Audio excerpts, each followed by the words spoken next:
Tonight on The Late Debate, the budget backlash. Keir Starmer warned of painful decisions. Tonight we discuss the fallout as Labour tries to balance the books. Now, I know a lot of people all across the country in all walks of life took a bit of a kick on the shin with that budget. You lot got a knee in the nuts. Parents are worried too about how picking up the bill for higher school fees will hit their own budget. I've reduced my own pension contribution, so I'm now saving less for my future, which means I'm going to need to retire later than I ordinarily anticipated. Plus, with the return of Trump, what sort of welcome can he expect from a city whose mayor called his policies sexist and racist?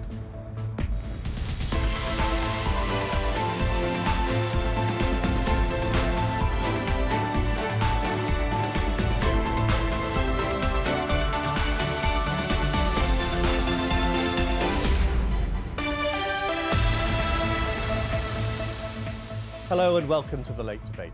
Keir Starmer knew parts of Labour's budget would be unpopular, but with businesses warning of job cuts and farmers protesting over inheritance tax, the Prime Minister may not have predicted the backlash. No one pretends balancing the books will be easy, but it's worried those left paying the price. In earshot of Downing Street, farmers angry about inheritance tax made sure the government got the message loud and clear, helped by a famous face.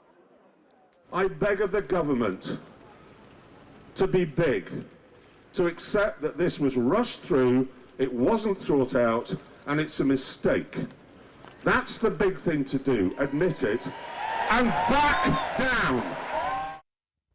Joining me to discuss the fallout from the budget are my guests this week. For Labour, the MP for Ealing Southall, Deirdre Costigan.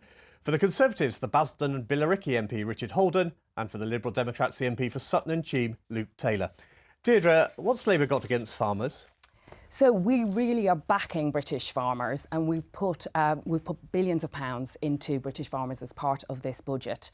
But we do need to balance the books. We have been left with a terrible inheritance by the previous government, a £22 billion black hole, and we have to find ways to put money into our NHS. So we have taken the decision to close this particular exemption for agricultural property. Now, I have to say, you show Jeremy Clarkson there. He does have a bit of audacity. He said himself, he admitted he bought the land that he bought in order to get out of paying tax. Now, this will only hit the biggest landowners. So there is an exemption for up to £3 million of land for a couple. And so you don't pay anything up to that point. And then you're still only paying half of the rate that others are paying. You represent an urban seat. Do you have any sympathy for farmers? So I represent an urban seat. We don't have a lot of farmers in Ealing Southall. We do have, I think, some large landowners, though. Like I think the Sultan of Brunei owns some land locally. I'm sure he'll be okay under this, though. I have a lot of sympathy for farmers. My family in Ireland, actually, were farmers in Tipperary. But we do need to make sure that the budget is balanced and that those with the broadest shoulders pay. And Richard, I think over you do £3 represent a million. rural constituency. You're hearing what Deirdre says. We've heard it for the last couple of weeks.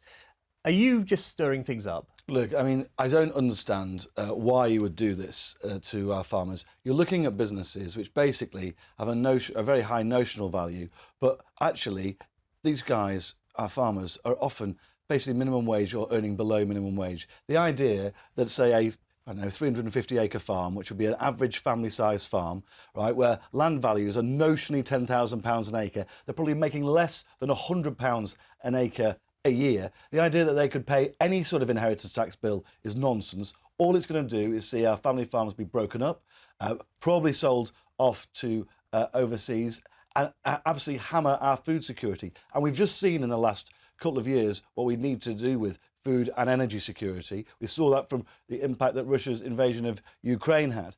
If we're even more reliant on foreign food, I just think that would be a terrible mistake. And when you're looking at this in the round, you're actually seeing this government just taking head on a farming sector which is not massively profitable. These people are in it from generation to generation, not because they're multi-millionaires trying to make loads of money, but they're just trying to. But there are wealthy landowners. Luke, isn't it right to get rid of this loophole that wealthy landowners exploit? Well, I think the Liberal Democrats have been very clear that this isn't the right move. I think you see the most wealthy landowners in the package there. They won't suffer from this because they'll be able to afford the advice and the structuring, so that they don't suffer from this loophole. Exactly. Or they don't suffer from this new tax. It's going to impact those larger family farms who are so critical to our food security. Food security is national security. Again, through the cost of living, we've seen how international shocks, so the war in Ukraine and COVID, but also the impact of Brexit, have caused such problems for our families suffering from high cost of living. These changes will affect those farms. They will be broken up. Land will be sold, bought by private equity, and it won't be part of our food production system. And I think that's where the government have gone so wrong, and they do need to listen and change their minds. British farmers didn't have it easy under your government. Well, actually, you've seen, they talk about billions going in. Actually, we're seeing a reduction in real terms in the support for farmers from this government in the budget. And now we're seeing them absolutely being targeted by the government with this new tax. And it's unbelievable, really. You're seeing, if you are owned by a massive multinational, if the land's owned by a massive multinational, there'll be no inheritance tax, right, under this Labour government, because Labour don't care about taxing them. What they're going to do is they're going to hammer family businesses with the family farms. Deirdre? I think there's a lot of misinformation No, here being true. peddled by That's Richard. true. A lot of misinformation. Well, what's and you what's absolutely untrue sorry, about you really shouldn't scaremonger Well, what's farmers. untrue about It's really that? unfair to partake in all of this scaremongering. We know that there are what's untrue exemptions about what up to I've said? £3 million, and you've been told yourself that the previous Conservative government did not look after farmers, that's why they voted hand over fist. That's why they voted for the Labour Party in the last election. A 350-acre normal farm, £10,000 an acre, plus farm buildings, probably around £5 million. They'll never be able to pay the tax. They'll have to break up the farms. What's wrong with what I've just said? So what's wrong with what you've just said is you continue to peddle misinformation. We know there is an exemption up to £3 million for land. So I've just given you an example of a £5 million family farm. How on earth, if anything that I've said misinformation? So if I talk to people out there in the country, I think they would agree with me that if you have a farm of more than £3 million, that you should pay some tax on that. They are paying tax. And you are only paying half of the tax that other people would pay. Okay, it's clear that you two are not going to agree on the numbers here. Can I just ask, for example, for housing development, you have to pay back capital gains tax. You've made this point 3 times now. Can I just ask Luke, the fallout from the budget, do you think that the government's public relations has been cack-handed? I just think they've misjudged the mood. I think that Labour have shown that they don't understand rural communities. They don't understand how Britain's farms provide food for the United Kingdom. 55% of our food that we consume in the UK is either grown or raised in the United Kingdom. Back in the 80s, it was up to 80%. I mean, that really does highlight how we are slipping in the wrong direction, and that has been due to the policy of the previous Conservative government, who let farmers down. We saw in the general election, farmers around the country turned to Liberal Democrats, and I think it's clear that we're the ones who understand rural Britain, and that's why they're turning to us in their droves. Deirdre, are you surprised at the reaction to the budget?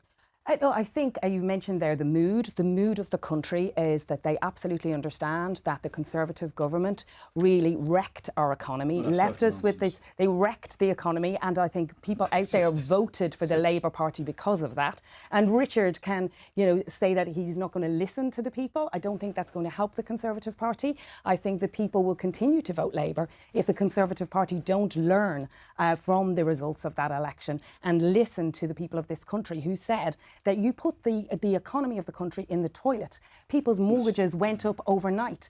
Public services are crumbling, and farmers rely on those public services. You wrecked them, and they punished you for that on the 4th of July. And it's about time that you listen to them and learn from it. Let's pause on farmers. Let's pause on farmers for a moment. Let's talk about another aspect of the budget, because some parents have been forced to rethink their own budgets after Labour confirmed VAT would be charged on private school fees from January. Some face no other choice but to switch to state education, putting a squeeze on places as families escape soaring costs. The problem is being felt most in counties like Surrey, which has a high number of private pupils. Think about balanced forces. At Cranley School in Surrey, fifth formers are getting their heads around the laws of physics. We've got weight, we've got drag. A larger parachute would have a larger drag, a faster parachute would have a a larger drag. If you've got The more parents weight of these on your teenagers pay almost £50,000 a year for their education. But from January, private school fees will be hit with VAT. Cranley's head fears some parents will have no choice.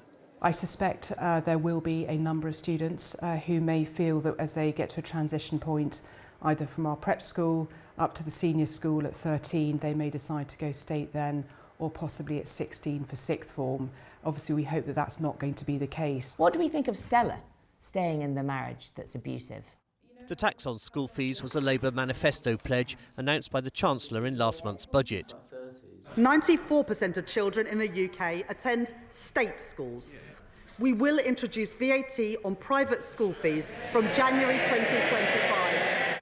Ian, a former soldier who works as a financial advisor, has cut his pension contributions so his 11-year-old son can stay at another of Surrey's private schools. I'm now saving less for my future, which means I'm going to need to retire later than I ordinarily anticipated. But in addition to that, I've had to restructure my mortgage payments to make sure that I can maintain the monthly commitment. In a statement, a Treasury spokesperson said ending tax breaks on private schools will help to raise the revenue needed to break down the barriers of opportunity for children and young people. The reason why this policy is so frustrating is that it's going to cause problems for all our schools. It's going to mean fewer school places in state, more competition. With schools like Cranley, we are big employers within our local area. If these schools were to go under, then of course unemployment within these areas is going to rise as well. The government's decision to tax school fees is unlikely to spell the end of Cranley's 160-year history, but some smaller schools may struggle. Deirdre, this policy is not going to stop those who can afford to send their children to Eton or Harrow sending them there. Isn't this going to simply hit middle-income families and perhaps close smaller schools? So I've knocked on doors in Ealing Southall and across the country and talked to people about education. And what people are telling me is that their kids are being taught by teachers who are PE teachers teaching them maths. They don't have the resources they need in the schools. The teachers are having to pay for that themselves. So what we want to do is invest in the 94% of children who go to state schools. And what we're doing is putting VAT on private schools. I totally back people's choice if they want to send their kids to private schools. That's absolutely their choice. But I'm afraid state schools have gone through 14 years of austerity under the previous government. I was a school governor myself. I saw where we had to actually make teaching assistants redundant for some of the poorest kids. And I'm afraid that, in order to ensure that we have the teachers for those kids, looking at the state that the economy has been left in by the previous government, we have to find those savings from somewhere. And it's only fair that we focus our resources on those kids in the poorest communities, 94% of children. Your government did have 14 years to address the inequality between state and private sector You're absolutely education. right, and we saw school standards rise across the board during that period. We saw the number of kids going to good or outstanding schools in the state sector absolutely soared during that period. And in the last year in office, we saw record real term spending per head per pupil in schools in England as well. Now, there's always going to be challenges when you want to balance the budget, but I just think, again, what you're seeing is the government just targeting a sector. And what the people who are really going to lose out on this are the kids who are in state schools, because what you're going to see is parents in parts of London, you've got 50% of kids going to independent schools. In Surrey, it's around 19, 20% in parts of it, higher than that in some of the areas close to London. So you've got huge numbers of kids potentially shoved into the state education system, actually hammering the people who are going to lose out most of all are those kids in the state education sector. And I really think this policy hasn't been thought through at all. And I think overall, in the end, you're looking at not raising huge quantities of money. In fact, the uplift in teaching that Labour have talked about is less than half of the extra teachers that the last Conservative government put in on over 14 years. So, again, I think this is going to be one of those areas with huge unintended consequences, just like the attack on farming, just like the attack on small business. Luke, what do you say to the parents in your constituency who send their children to private schools? It's a really good question. So my constituency, Sutton and Cheam, sits on the border of Surrey. I know in Surrey there is a crisis in special educational provision for children with special needs. That's under a Conservative county council who is not providing what people need. The Liberal Democrats went into the election saying that this wasn't the right policy. On principle, we shouldn't be taxing education. But The problem for me is what that'll mean for children in independent and private schools who are there because of the requirement for provision that can't be met in the state sector. That is down to a lack of investment in special educational needs by the previous Conservative government. I see that there'll be a lot of people who then can't afford to maintain their places in those schools, and they'll be pushed into a sector that is already overburdened, and we will lose another generation of students who aren't able to get the help they need. And that's down to the previous Conservative government giving up on special educational needs in Surrey, where that piece was filmed. And I think that it's not the whole story that this is a Labour policy. It's the former Tory government who've let us down on that Deirdre, as well. do you acknowledge that there may be some special educational needs children who are going to be affected by this? So if a child has got an education, health and care plan, which you get if you're special educational needs, that their fees are paid by the local authority, so they will not be impacted. We have made that very, very clear. And I absolutely agree with Luke on his previous point, that the special educational needs system in this country is not good enough, and it has been left to fester over the last 14 years. We have children waiting to be assessed, waiting. And I'm afraid, Conservatives left that system, the access to EHCPs just isn't good enough. And I worry that this change is being done too quickly for those who are in the most need for assistance in schools. It's just not the right timing, but because of the mess. Can I just ask Richard one final question about the budget? You've written to Rachel Reeves questioning her CV. Yes. This is desperate stuff, isn't it? Well, I mean, it turns out that Rachel Reeves has been describing herself when she worked for Halifax Bank of Scotland as an economist. And it looks like, actually, that's not the case from her actual time there. So, and she's constantly referred to this in various speeches, both internationally and domestically, over the last few years. And it's just something I picked up on. You know, have you had a reply from her? I would not have a reply yet. I've waited for 5 days. But if we, you know, I live in hope that we will. But you know, if I had an employee who came to me who'd made stuff up on their CV, then that would be serious. And I'd still prefer her running the economy than your lot. I think you made a serious mess of it. I think you'll see a lot of businesses actually when they're being absolutely crippled by your massive national insurance rises, particularly on the lowest paid. I think what we're going to see, and I hope that you will apologise to them for that, Richard, because that is because of the choices that the government made. It's not, because you can't even answer. In fact, the Treasury won't even say where there's this mythical black hole has come from. Richard, can I just... I think that we did produce the numbers in full, and you should recognise them because you knew all about them. Richard and Deirdre, you're not going to agree. Let's talk about something completely different from the budget now, because there's never been much love lost between Sadiq Khan and Donald Trump. Only this month, London's mayor described the president-elect's policies as sexist, homophobic, Islamophobic and racist. Not great for the special relationship. But with a change of government, will London's mayor need to water down his language? Will you seek to work with President-elect Trump's administration, as you possibly have done with previous US administrations, to encourage as much investment into London as possible? I'd like to use this opportunity today to invite President-elect Trump to next year's Pride in London.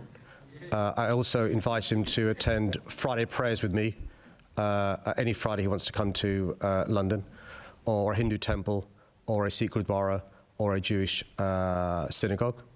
I think it's really important to share the joys of the greatest city in the world with the President-elect, and I look forward to doing just that when he comes to the UK. Deirdre, are you expecting to see Donald Trump at Pride? I've no idea whether he'll come to Pride or not. I'm sure he's a very busy man. I think he's got a lot on his plate at the moment. I think he's busy making appointments to his cabinet, and we'll see what he does. I certainly think it's important that we build on the special relationship that we have with the United States. There's a lot of uncertainty in the world at the moment, and of course we want to go for growth as the new government. So we will want to work with the United States to make sure that that common ground that we have, that special relationship, that we build and extend that. Does London have anything to fear from a President Trump? Well, I think a lot of my residents are concerned about three things primarily: about the economy, about how potential trade tariffs will impact them, the cost of living and the prices of food. We've talked about earlier the impact on farming and how so much of our food comes from abroad. Will that affect the prices they pay in the shops? They're worried about the climate leadership. They're worried that the United States, which has taken big steps forward under Biden, may well take steps back in climate leadership around the world. But there's an opportunity for us there. And they're worried about security and what will happen in Europe and the heroic people in Ukraine. You know, how we step up and we fill the gap that may well be left by the United States. But again, that's an opportunity for us to play a leading role in Europe. We need to make friends with our European neighbours, who the Conservative government trashed the relationship with this awful, disastrous Brexit deal. There's an opportunity there for Britain, and my residents are concerned that we take the opportunities that are on the table. And Britain led Europe in the response to Ukraine. In fact, it led in the Ukraine. They did, and we were very proud of our position led internationally, and on that we would agree. And we were supported on both sides of the House by that. So I think this idea that Britain's wasn't at the forefront internationally in the last few years is total nonsense. When you can actually see that under both Boris and under Rishi as well, when it came to things like Ukraine, we were leading internationally. As it comes to President Trump, look, there's been a lot of comments made over the years by various different Labour cabinet ministers, the mayor. I think that's obviously going to have problems for that relationship. I hope it doesn't have long-term consequences. And we've already seen the US, starting to talk about tariffs and things like that. I don't want them to go down in that direction, but I think there'll be a lot of having to eat humble pie, I'm afraid, from some of the Labour front benches. Deirdre, can I just remind you of some of those comments that Richard's referring to? David Lammy, Trump is not only a woman-hating, neo-Nazi sympathising sociopath, he's also a profound threat to the international order. Wes Street, Trump is such an odious, sad little man. Ed Miliband, racist, misogynistic, self-confessed groper. And Sadiq Khan, stone-cold loser. That's not helpful, is it? So I know that Keir Starmer and David Lammy have both met with President Trump since he's been elected, and I think that was a very positive meeting. They've also spoken on the phone, and I would say that J.D. Vance, the President's own Vice President, has made a few fruity comments about him himself. I think President Trump, takes the rough with the smooth. He can say a few things himself, and I'm very confident. I think that we can build a good relationship with him. I think actually, though, Richard's approach, which is really trying to put a wedge between the United States and the UK, is very unhelpful. And I think it's very politically partisan, and it's putting your party ahead of the country. It's very important to make sure we put the country first and not our political parties. We can all hear the comments of your MPs over the last few years and what they were doing, which was putting partisan interests first. If you look at Trump's cabinet, every single one of them has drawn out certain negative aspects of his character. Luke, I'm going to stop you there. Yep. Not because I want to, but I'm afraid we've run out of time. Apologies for that. Well, my point is we're critical friends. I'm sorry, we've no more time. Friends. Thanks to all my guests tonight. Deirdre, Richard and Luke will be back next month for the final show of 2024. Until then, good night and thank you for watching.